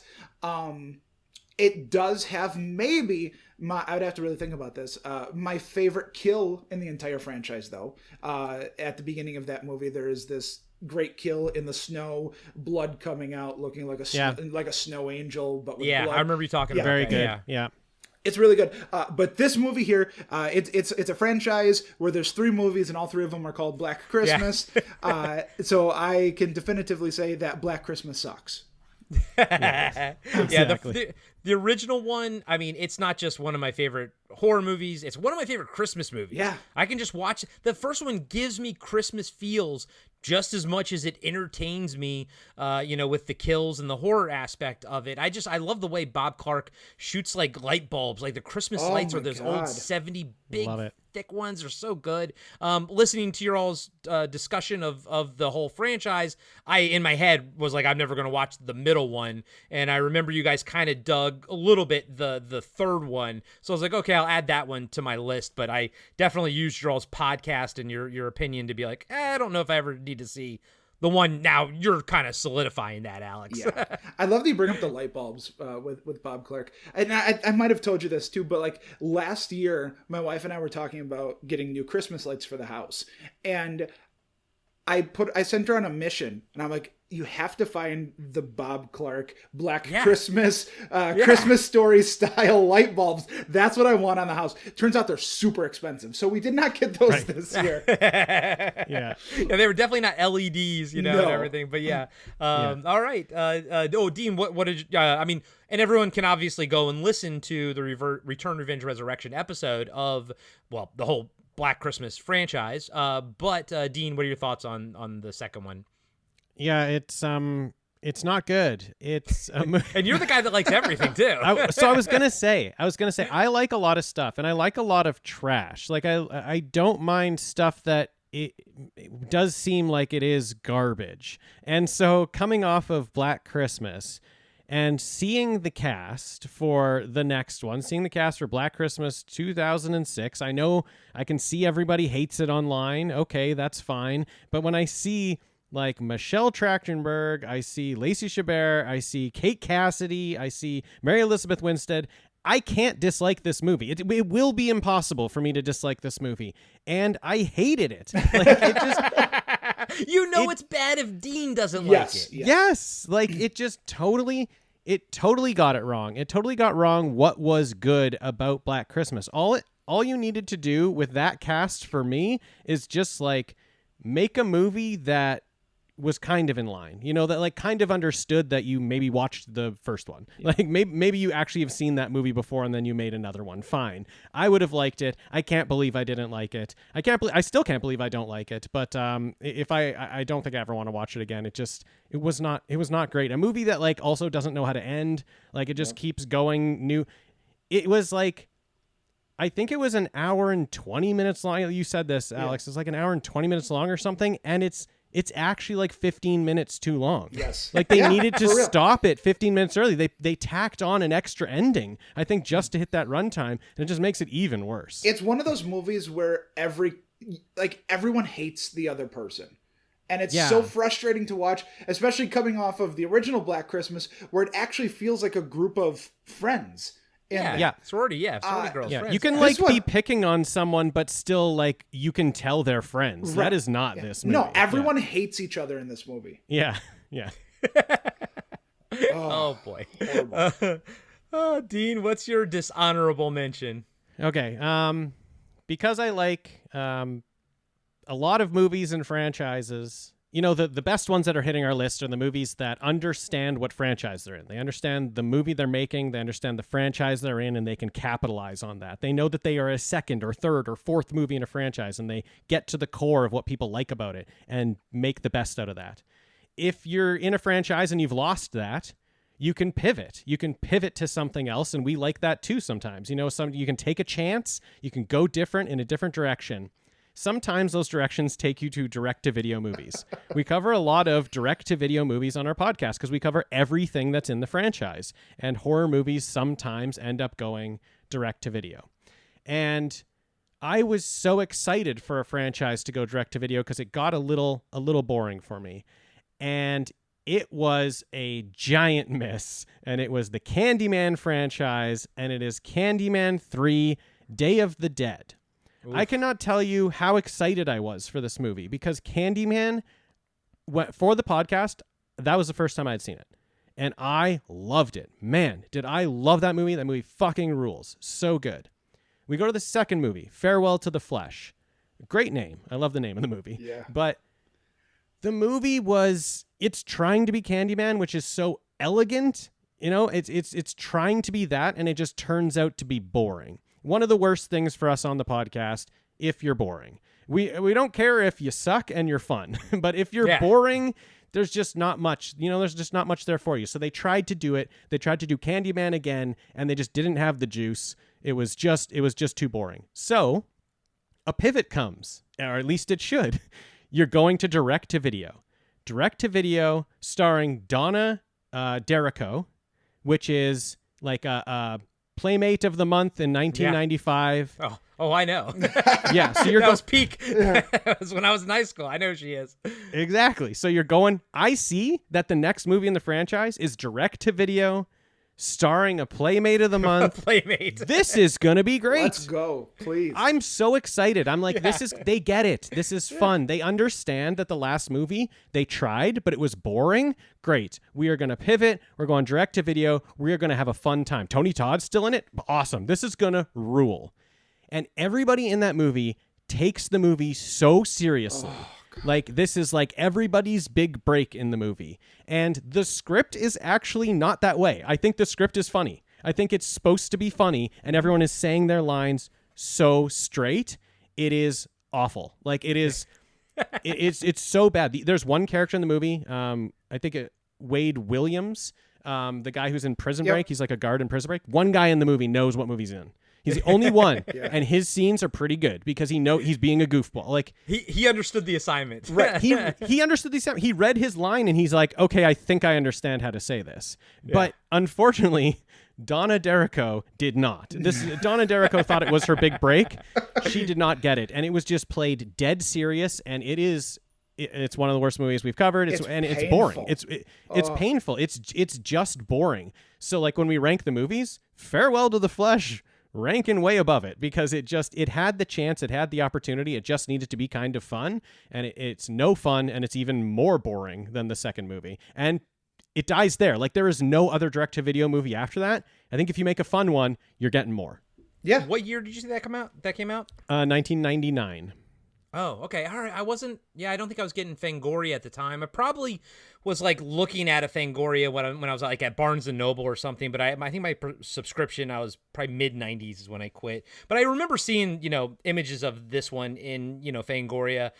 And I rented it once, and it's been erased from my memory. So lucky you. I got nothing. I got nothing, Alex. Yeah, Tony Todd couldn't save this movie.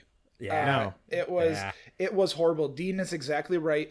Donna D'Errico she really thinks that they have something here with this movie. Yeah. Like she goes, never again am I going to have to pose for right. Playboy. She goes, this will be my big break. They will take me seriously after this. No, this was awful. This hurt to watch. It hurts to think about. There are very few movies that we've watched for the podcast where I regret having watched it. Okay. Right. There may be like 3 movies total that I'll tell you that I wish I never watched. This movie is one of those. Yeah.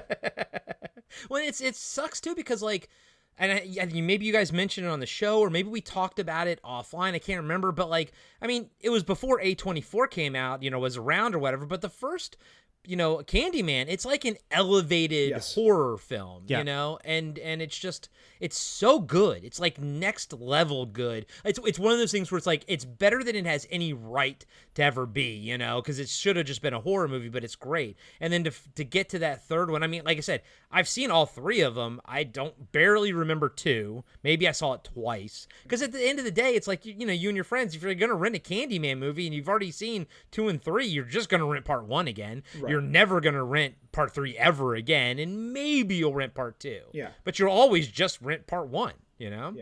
I kind of wish we get another Candyman movie to follow up on that last one that came out. Because we covered that one. It's a decent movie, actually. Oh yeah. Yeah, for sure. We both enjoyed it, so I'd be curious to see where the franchise would go after that. Thankfully, it's always nice when we end a franchise and we don't end it on the worst movie.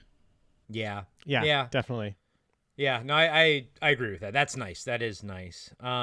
Okay, I was tossing some around. One of you guys mentioned Freddy's Dead. I was thinking about that one because I fucking hate that movie. That was terrible. And then we discussed A New Nightmare. On the show, and I always go back to our discussion about that ending. Like that ending I think is just so wrong. And I think we came to a conclusion of what we thought would have been better. And so everyone go and listen to that episode. And it's like also too, even though I know that like I hate that ending, I still think back fondly on that film. Oh, yeah. It's my nostalgia just kind of it holds it up higher than it should. But I'm gonna revisit my beloved franchise, Friday the 13th. And I'm going to say I fucking hate Jason Goes to Hell. And I think, and what it is it's multiple factors. The biggest egregious is that, Jason isn't in the damn movie. He does this body jumping thing. And, we're like 9 movies in, and you can't add something that extreme to the formula. Like, we had to see something. You got to lay that groundwork early on of him being a demon that can jump bodies. So, first problem is you actually have a cool looking Jason, but you only get him bookending the film. You only get him at the very beginning and at the very end. And again, like I a lot of times with the movies, like also what helps me like Friday the 13th films is what Jason looks like in them. And I really liked how he looked, but you don't get to see him at all during the movie. Another thing that sort of hindered it when I saw it in the theater, that I was getting Fangoria at the time. The movie was gory as hell in Fangoria, and then it was chopped to hell when it went into the theater. And it was Jason Goes to Hell is the first movie that I watched the director's cut and was like, oh, the director's cut is the better version because the kills are better and everything. And yes, the kills are better. It doesn't make the movie better at all, but at least you actually get to see the kills in it and everything. And I just think it was just such a horrible like direction to go in. And then on top of it, you know, you get Cunningham, he's coming back as directing, and I swear to God, again, I have the Fangoria issue, I read it. They were like, oh, this is kind of like The Hidden, you know, the movie The Hidden. And he's like, oh, I never saw that. And it's like, oh, shut the fuck up. You fucking saw The Hidden. Yeah. You know what I mean? Yeah. Like, it's the exact same goddamn thing. And I'm going to throw this out there. You know what would have fixed it? You watch, I think it's part 5 where he sees visions of Jason around, I believe. Tommy Jarvis, you know, I think that's part 5 where you kind of see, but it's not really, Jason's not really there, but he sees visions. In Jason Goes to Hell, a great fix would have been, yes, we know that he's in another guy's body, but show us Jason, show the audience, have the guy, you know, have it be Jason. And then just do like fun little things when he walks past a reflection. It's the guy that everyone else is seeing. But let us fucking see Jason. Yeah. Jason's not in that fucking movie, and it sucks. So Jason Goes to Hell. I mean, thank God Jason X came after it, and I think salvaged, you know, the franchise. But this one, for me, I was just like, I watched it in the theater. I was so excited, and I was like, what the fuck? Yep. This is the one I skip every time. Every time. And I'll watch Freddy versus Jason over this, and I don't love Freddy versus Jason, but I'll watch it over Jason Goes to Hell. Absolutely. The most egregious thing about this movie is how fucking hard the beginning of it goes. And then to get what we get like after the first 5-10 minutes, like, come on. I'm so into this movie in that opening scene. It is incredible. And then they blast him away, gone. And I remember watching this movie as a kid and going, what is he doing with his heart? What's happening? Where the fuck is he eating his heart? What is going on? And then you got a cool bounty hunter guy in it that doesn't do anything. Shit at all. No. I don't even like that guy. Yeah, because he does nothing. Like, Team's like, fuck that guy. I don't like anyone in that movie. I know. I said earlier that I am very forgiving to the Friday movies. That is true for the ones that I watch. I don't watch this one. Right. Yeah.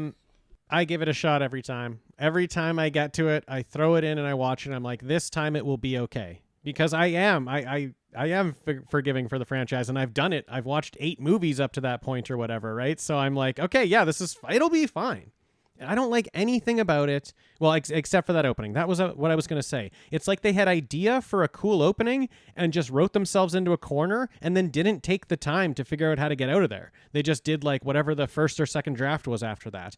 They have like this cool idea that everybody knows who Jason is, and they trap him. They stage like a girl showering, and he's going to be like, oh, how are we going to bait Jason? Well, we get a girl to take her clothes off and shower, and he'll show up. Yep. I love that. I love that idea. They blow him up, and then they don't know what to do. They don't know what to do after they blow him up. It could have been so much better. I agree. Just not seeing him throughout the movie sucks. He keeps switching into other people's bodies. Sucks. I don't like any of the characters really. I guess like the main waitress, Diane or Donna or something. Yeah. Whatever. Exactly. Like she's fine, but like nothing that's going to make me come back to the movie. Another egregious thing in this movie. It has the Necronomicon and the Kandarian dagger that are used in the movie. They're not just in the background to be like, oh, isn't that cool? They use the Necronomicon. They use the Kandarian dagger like they're in fucking Evil Dead. What are you doing? Like, what is this? No, thank you. And not even the Freddy hand at the end. Like, you know, like there's so much fan service in this that you think it would be great. Yeah, for sure. And and like you said, there's good kills, but I just don't care. Every time I get to it, though, I have been giving it the chance. I have not skipped it yet, but I feel like it gets worse and worse. I feel like every time it gets worse and worse. The last time I watched it, I think my Letterboxd review was, there's 2 movies in the franchise named Final. One is the best and one is the worst. Like that's their bookend with fun, and neither of them are the last. Like one's the best, one's the worst. Neither of them were Final. Just I don't like it at all. That's a great pick to throw up here. Nice. Now, but I was gonna say that's a franchise that I feel really needs a revitalization. All right, because you have they're right there. You have that the last couple. So you have the final. Jason Goes to Hell. Then you have Jason X, which we love. Okay, but then you have Freddy vs. Jason, which it's not a good movie. It's not. I kind of have fun watching it, but it's not one that I need to return to. And then you have the shitty remake. I actually like that Platinum Dunes remake. I actually very much enjoy that one. Ooh, I hate that movie. So okay, that also could have been on my. That should have been your pick. Then maybe that was the one you were thinking about. Yeah, I'm right in the middle on that one. I don't know if I like it very much. I hate it. Yeah, I'm not sure how much they get Jason. Like that marijuana. Like, did he grow that marijuana to get those those people in? Like, it's like right by his house. Like, I don't know. I don't get this. Like, he's a little bit too like smart and backwoodsy in that movie for me. Well, he's not zombie version at that point. Is what I sort of took it as. Right. Yeah, because they're kind of bringing it back. Yeah. Yeah, because like in part 2, he's kind of a little bit smart and he can be kind of fast sometimes. Too. Yeah. I mean, I get it. I totally get somebody if they say they don't like it. I get it. Like Dean, you say you're sort of in between. I'm right down I think the we can middle, all agree it's better than the Nightmare on Elm Street remake. Yeah. Oh, yes. Definitely. Yeah. That's the worst of the bunch. That movie just has like no soul to it. Like, there's nothing there. There's no point to it. Yeah. I think your guys' lists are great. I just want to throw this one out there that I was surprised was not on either of your lists, and I was expecting it to be. Prom Night 2. That's a good pick. We discussed it. Yep. We discussed it. Okay. Yeah, we kind of had our picks. We came together to make sure we didn't double up on anything, and Prom Night 2 was something that was thrown out there. It's a really fun movie, but I think because we're talking best, that franchise we enjoy a lot, but we wouldn't throw that franchise anywhere near a best conversation. So I think that's why that didn't hit for us. Yeah. Okay. Okay. No, I mean, that makes sense. But it was a fun conversation that you guys had about that one. It's a great movie. It is a lot of fun. Really, I could have, like, if I put that one in my list, though, say I took out Dream Warriors, I feel like all of my movies are like almost exactly the same. Like the next one becomes a comedy. They're the same movie. And I'm not usually. I'm not usually like the comedy horror person. But sometimes in franchises, it really works for me. Yeah. That absolutely could have been. I mean, there's a ton of movies that we've covered that could have been in it. Like I'm pulling up our list right now because you can find all of our stuff on Letterboxd, because we go through and we rank the franchises too. Yeah. After we finish it, we put the franchise up against all the other franchises that we've done. I almost had Halloween 4 on my list. Okay. And where do we land on Halloween 3? Obviously, I love Halloween 3, but I don't view it as a slasher. It's not a slasher. No. Yeah, exactly. Correct. So that's why I was like, you know what? And it was on my list for a while, but I was like, you know what? It's not really a slasher, which is weird because the franchise is a slasher franchise, but then Halloween 3 is not a slasher film. Right. I love that movie. I would have given you shit on that one, but I would have accepted your Hellraiser. 2. Okay, so you would have accepted Hellraiser as a slasher over for sure. Halloween 3. Yeah. That could have been on there. I think you could have made an argument for Bride of Chucky. Okay. Yeah. Another one we've covered. Evil Dead 2. I'm really surprised actually Evil Dead 2 didn't show up on this list anymore. Well, no, but and I was talking to Myra about that because like her immediate thought was Evil Dead 2, and I'm like, well, who's the slasher in it? No Is it slasher. Ash? Oh, that's Yeah. true. It's not a slasher. That's true. That's true. I'm You know? sorry, because I'm looking at this list right now. No, but I'm glad you brought it Yeah. up because I literally had that discussion. I'm like, so I mean, but it is funny because on the TV show he's called Ashy Slashy. Right. So I'm like, you know, is Yeah. he the slasher of the franchise? Maybe. Maybe. Yeah, Yeah. maybe, right? yeah. Hey. We covered the Terrifier franchise, and I think Yep. the second movie in that I franchise, thought about too. Yeah, is really well done. Takes the franchise in an interesting direction. Yeah.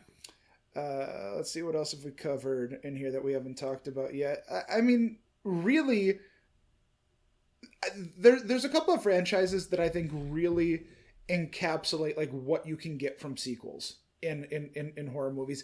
But to me, the best one really that gives you everything, the good, the bad. It's not my favorite one, but I think Nightmare on Elm Street really is the franchise that shows you everything that a franchise can give. Yeah, up to like a reboot at the end with, you know, a new Nightmare and Yeah. everything like that. Yeah, You know, that one kind of ticks all the boxes. that's a really good point. That one almost encompasses everything. It touches every single base there. Yeah. So Yeah, you get to go through the ups and downs, the really good movies, the really bad movies, all the way to like a bad remake. Yeah. And I mean, even here, like we covered Ty West's X trilogy. You could add Great. Pearl in there. You know, I had that discussion that's close with enough, right? Yeah, I think you had gotta that throw discussion with Maxine. Myra. I was like, I don't know. It's like the body. Yeah. Maxine is more of a slasher than. than Yeah. Pearl, but yeah, I mean, if you like anything that you've heard from us here and you haven't listened to Return, Revenge, Resurrection, we have how many episodes are we up to? Like 200? I don't know. Not yet. 160. Yeah, maybe. there's so many Close. episodes. It's crazy. Yeah, Because you guys been doing this for what 3-4 years now? we're on our fourth year. Like we're in our fourth year Okay, right now. in the fourth. Okay, Yeah. gotcha. Yeah. No, I mean, and guys and gals out there, it's not hyperbole. It's not blowing smoke up their asses.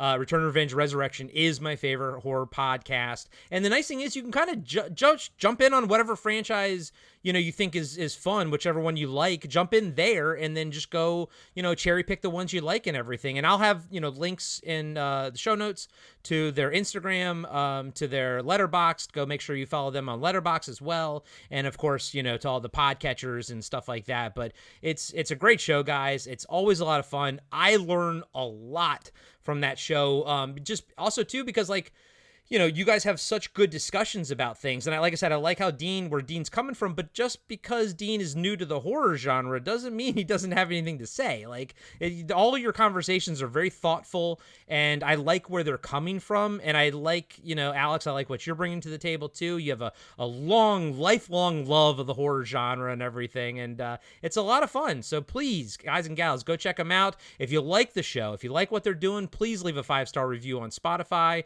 Apple Podcasts, you know, all that kind of stuff. It helps every show. You know, any podcast you listen to, if you like them, leave them a 5-star review on whatever platform. It helps. He's so much better at this than we are. Like, do you hear how He's the best. Like he knows. Yeah, he's the best. He's so good. It's crazy. Man. I love chatting with you guys so much. I am very much looking forward to talking Texas Chainsaw. Maybe it'll be one of the ones I've never seen before. You know, we'll chat offline, obviously, about it. But I'm excited to not just be on it, but I'm very much excited to listen to that series. So, and I'm enjoying it. Love the show, guys. Anything else you want to plug besides that, Alex?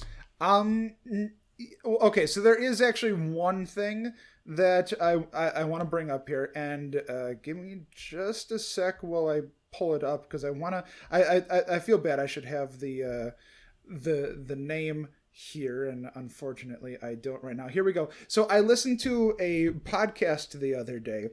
It was an interview with Charles Edwin Powell. Okay, that you did. That was such a good interview. Okay, Dude, he seems like the nicest guy in the world. So nice.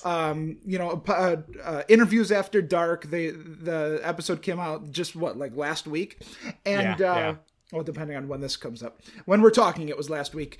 And he was Jason Miller's stand-in for reshoots on Exorcist 3, which is one of my favorite horror sequels of all time. I love that movie it's so so good. much. And people, if you're listening to this, you probably already listened to that. But if you haven't, go listen to that because I absolutely loved it. Dude, I was happy that you liked that one because he talks so much about that Exorcist 3 thing, man. I was like, holy crap. Yeah. So that was very cool. Thanks, man. I appreciate it. Dean, you want to plug anything?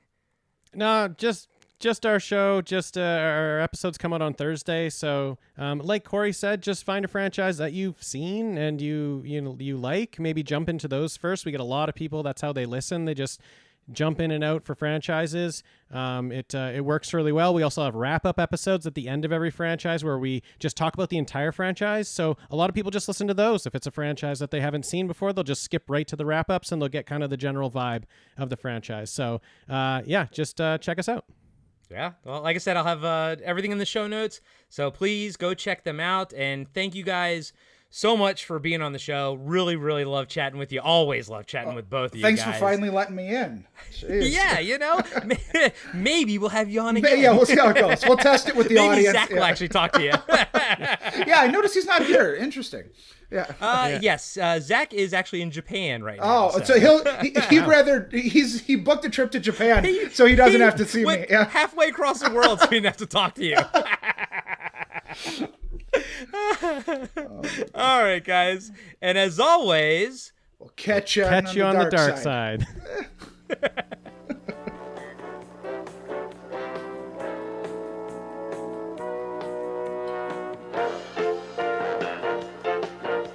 Be sure to subscribe to Podcasting After Dark and give us a 5-star rating on iTunes. Support Podcasting After Dark on Patreon. Follow us on Instagram and Facebook at Podcasting After Dark. And visit us next time for another installment of Podcasting After Dark with Corey Stevenson and Zach Schaefer.